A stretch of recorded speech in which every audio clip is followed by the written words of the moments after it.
They've mastered the game and are ready to share the knowledge. Chiefmate, let us guide you. Hello Captains, it is wonderful to talk to you today. My name is Chase, and today I will be explaining the mechanics change in patch 0.7.11, the Battleship armor-piercing interaction with destroyers. For those of you who don't know me, I am an official World of Warships community contributor for the North American server, and the creator of the Captain's Academy series on YouTube, which explains many World of Warships mechanics. Now, the reason Wargaming needed to address Battleship AP versus destroyers is because they didn't want this happening anymore, where a single battleship armor-piercing salvo fired at a destroyer, landing only a few shells, takes off more than half the HP of the destroyer. So, in patch 0.7.11, the following changes is going to occur.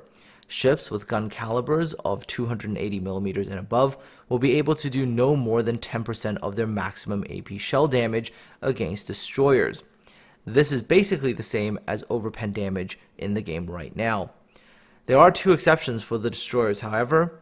If you happen to be playing Haragumo or Khabarovsk, everything is still the way it used to be. You're still going to be able to eat penetration damage from battleship armor-piercing shells. This change applies to all battleships currently in the game, as well as cruisers with large caliber armament such as Graf Spee, Kronstadt, Stalingrad, and in the future ships like Alaska. This particular change does not affect the majority of heavy cruisers in the game with the 203mm guns, nor light cruisers with their 152mm guns. This also doesn't affect destroyers that decide to use armor piercing against their peers. So how does this affect battleship players? And I'm pretty sure these are some of the questions you have. So do BBs now have to change ammo when they see destroyers? When should battleships load high explosive? Is expert loader an essential skill now? And what else should BB players be aware of? To answer the first question, do you have to immediately change ammo to high explosive the minute you see a destroyer? The answer is no. Battleship armor-piercing shells, even if they only do overpen, which is 10%, can still chunk a destroyer for a good amount of HP. However, in the new patch, high explosive is going to be that much more effective. Still, if you have the AP loaded, fire the AP first before changing over to HE. Don't wait for the reload, it is not worth it. However, this does bring us to the second question, which is when should you have HE preloaded? And that has to do with the actual situation in game.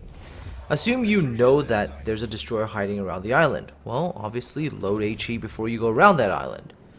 What about if you happen to be in a game where there's only one enemy destroyer remaining? Well, then go ahead and load high explosive. But in most normal situations as a battleship player, if you're not expecting a destroyer and all you have loaded is AP, fire your AP. It is still going to do reasonably decent damage. Well, what about the expert loader skill? Is that viable now? No, not really. Like I said earlier, it'll still be better just to fire what you have loaded, because just a few seconds is enough for a destroyer to drop off with detect and get away from you. Still, with this change, battleship players will have to have that extra little bit of situational awareness. You have to be aware where the potential ambush points are, where the destroyers are likely to be, so you can have the correct kind of ammunition loaded ahead of time. However, in the event that you are caught unawares, your battleship AP will still do decent damage.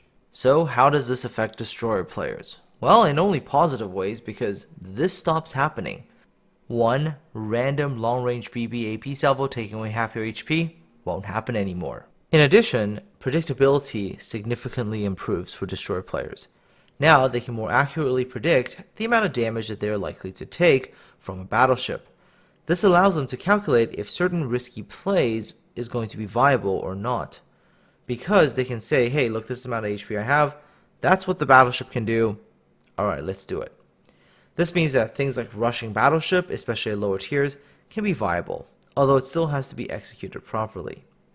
Proper knowledge about battleships is still important. So for example, imagine if you're trying to rush a battleship and you're rushing a Fuso versus a Warspite. Warspite is significantly more accurate, more likely to hit you with more of its shells, while Fuso is more of a shotgun. So by knowing the characteristics of ships and also being able to predict the maximum and minimum amount of damage that you can possibly take, allows you to make good predictions on certain plans and allows you to execute them. Anyways, captains, I hope this video has been helpful to all of you. Hope you enjoy patch 0.7.11, and this is Chase, signing off.